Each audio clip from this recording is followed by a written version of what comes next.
Rolling. Very good. All right, so content, and let me talk to you a little bit about just in general what I mean by content. You've probably heard people like me say before, content is king. And content really is sort of the crux of the central point of what you're doing in the social media space, because that content is the value that you provide your audience. This is a digital world, and whether you have a blog or you put something on your website, or you have content on any of these various social networks, when I talk about content, I don't mean an email newsletter, I don't mean an offline newsletter, I don't mean a blog post, I don't mean a Facebook status update, I don't mean a tweet, I mean all of those things. And they can be combined, they can be intertwined, they can be separate. An image by itself, a good photograph, is a piece of content. And there are photo sharing sites out there that they absolutely dig them. When CES is going on, there are photos galore that just come flooding onto the internet of look at this new gadget, look at this new thing, look at the GE booth, look at this, so on and so forth. And so those are pieces of content. Video is content. Audio recordings is content. And yes, that 140 character tweet is content. And you can think of all of these different elements of content that you put on various and sundry social networks, or that you put on your own website. You can think of content strategically. You can think of it as, okay, we're going to produce content that drives people to do X. Maybe that's register for your shows, maybe that's buy merchandise, maybe it's surrender their email address so that you can put them on your list. So instead of a sale, it's a conversion or a lead. And so all of these elements of content can be thought of strategically, and you can coordinate that.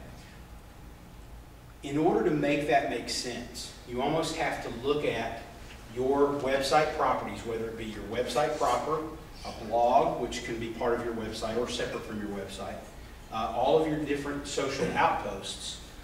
You need to look at those like an editor or a newsroom director at a television station or a radio station would look at being, basically you've become the media for your show and for your organization. And so if you look at all of these different channels as opportunities for you to produce stories or pictures or videos or audio recordings or whatever, pieces of content that help market and promote and engage your audience around your industry or your event, then you start to see that this can become manageable, it can become easier to handle, and it certainly can become much more strategic for what you're doing. Every single client that I've worked with on social media projects in the last 4.5 to 5 years, and that goes all the way back to like my second or third client, which I did not do this for because we were doing some specific niche work for them. Every single client I've worked with, we have developed a content strategy and an editorial calendar. And we have treated the marketing and promotions of those products and services as if we were a media outlet covering them for the world. And if you think about that, it actually becomes very interesting, and you start to see how being a content provider and being a social media marketer, as it were, makes a lot of sense with some of the philosophical things people in the social media world say. Because when you pick up the USA Today or the Washington Post or whatever your favorite news publication is, you're not picking up articles written by people that talk about the Washington Post or articles that talk about the USA Today. They are articles that are of interest to the audience that reads that publication. So I might be interested in coming to Blog World, but I'm not going to pick up a newsletter or open up an email or read a blog post that's all about Blog World. Now I might, if I'm interested, obviously I'm interested in some of the speakers, but I'm really interested more in the speakers or their topics, not necessarily the event. I don't really, a layout of the Javits Center in New York is not going to appeal to me. I don't care. But I do care about, hey, this keynote is coming, what are they going to talk about? What am I going to learn from this type of event? So I'm going to prescribe for, if I were working for Rick, I would prescribe a content strategy that said, let's talk about the benefits of the show, let's talk about the secondary and tertiary topics that we're going to be talking about at the show, because that's the subject matter that our audience is interested in.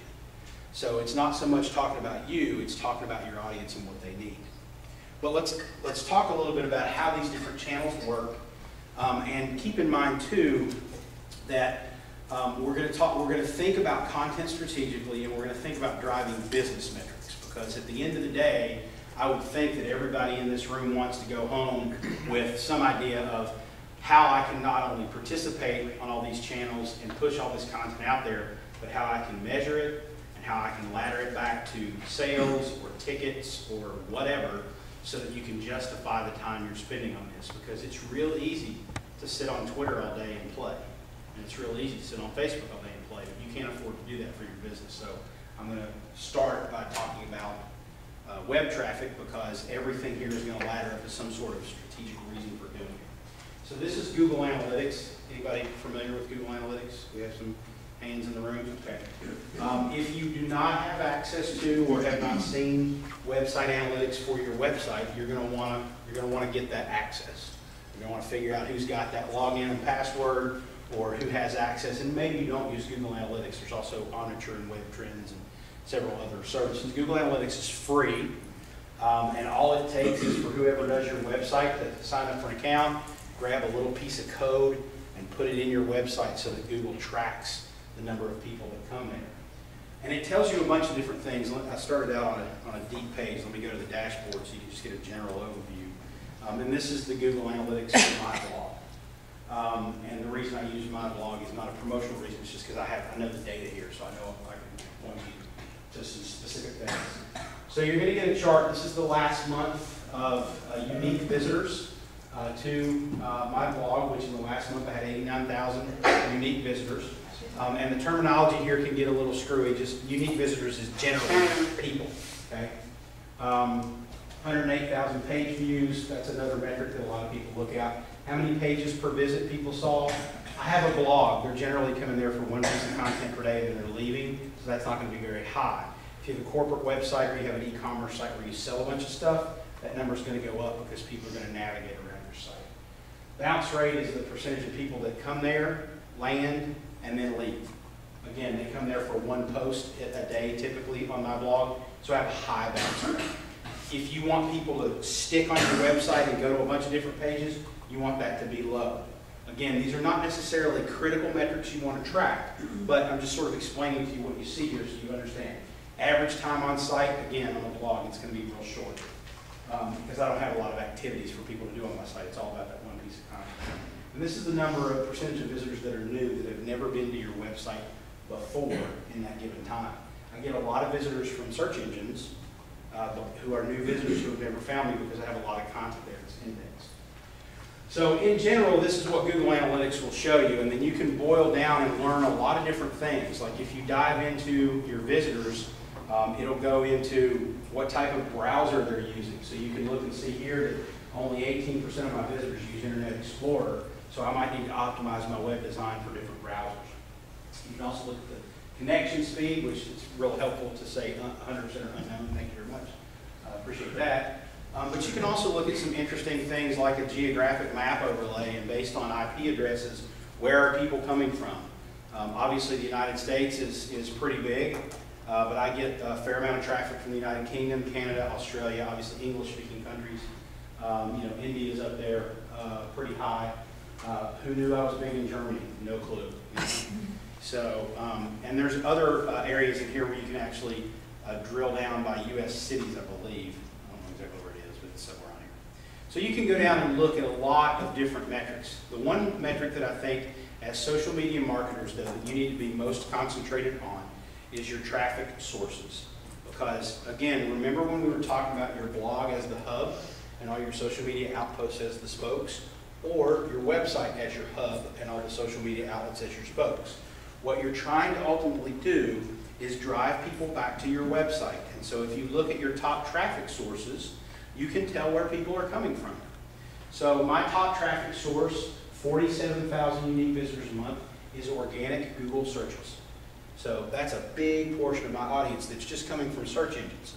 That's not going to be as high a percentage for most blogs, especially early on. But as you build content and there's more for Google index there, you're going to get a lot more traffic from search engines. The direct /none is typically people who either type in my URL in the URL bar and type in www.socialmediaexplorer.com, or they actually click on a link from a non web-based email program like Microsoft Outlook. So it's a email software that is software on your computer, as opposed to like Gmail, which is web-based, because it'll track those a little differently. Feed burner, these are people that are coming from my RSS feed. So we talked about that little subscription thing earlier.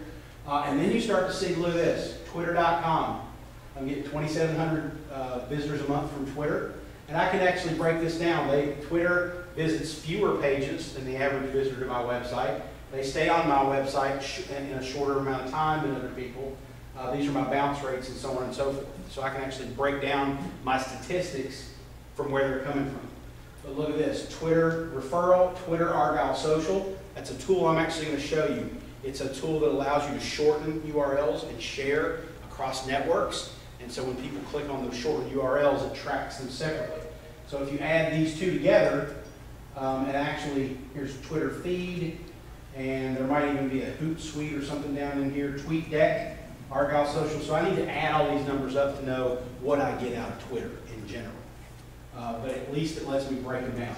Stumble Upon is a social bookmarking website. Here's my Facebook numbers, people I'm getting from Facebook. Now, this is all well and good. You can see where this traffic is coming from. So you can start to see, okay, I have a way to say this many people visit my website because I'm on Twitter or because of links that are shared on Twitter. But how do I track how much money I'm making or how many registrants I'm getting from that? Well, you need to get a little bit more complicated. There's a couple of things you can do in Google Analytics, though, that actually make it rather simple. Now, I don't have any goals set up here, but if I wanted to set up a goal, what I could do is I could say, I want to know how many people come to my website and finish the registration page. Okay? So when they finish the registration page and they hit submit and they've purchased something, typically you present them with a thank you page, right? Thanks for registering, whatever, you'll get an email, blah, blah. On that thank you page, then you're going to install, if you already have Google Analytics installed on your site, you don't have to do this. You just have to set up a goal of, I want to know how many times that thank you page is loaded. Because the logic is, if that page is loaded, somebody's paid me money, right? You put a dollar amount for every time that page is loaded, or a set of dollar amounts. And what you can do is come into your goals overview and say, on this day we had 10 registrations. Well, do the math, and now you know what you're getting out of those registrations. However, you can take the goals and you can break them down by your traffic sources. So you can say, well, out of those 10 registrations, 2 came from Facebook and 3 came from Twitter. And now you can start to see an actual dollar amount associated with the different networks that you're involved with. Keep in mind that if we go back to that list of traffic sources, if I wanted to expand that list out, view the full report, and go all the way down and drill down, I could probably find 50 different social media sources, not just Twitter and Facebook. So there's LinkedIn. You saw Stumble Upon. If I come on down through here, I've got the Shutterstock blog actually refers people to my website. ChrisBrogan.com, copyblogger.com. Mobile Facebook comes in separately and is separated out. So I need to look at a variety of things here to know what I'm getting out of social media, but I can rather easily do some quick math or pull this into a spreadsheet and organize it and say, I know what I'm getting out of Facebook. I know what I'm getting out of Twitter. So you can start to see that. Now, this is getting really geeky in mathematics and analytical stuff, which is not really my comfort level. Just know that all this stuff's here, and you can pull it into a spreadsheet, and you can have your IT guys or gals or your data wonks or whoever it is you have in your organization that likes playing with spreadsheets and numbers. You can say, hey, all the data's there. Let's just figure out what we're getting out of these different channels. Now, Google Analytics is one way to track those goals of what you're getting. Here's another way. This is Argyle Social, and we saw that shortened URL input there. These are different tweets and or Facebook posts and or LinkedIn status updates that I have queued up ready to be published automatically. So on at 3:15 today on Twitter, in my Twitter account, it's going to post, I'm heading to Denver on June 14th for this event. As Brian Solis says, engage or die, and then there's a link to that event. So I'm promoting that event.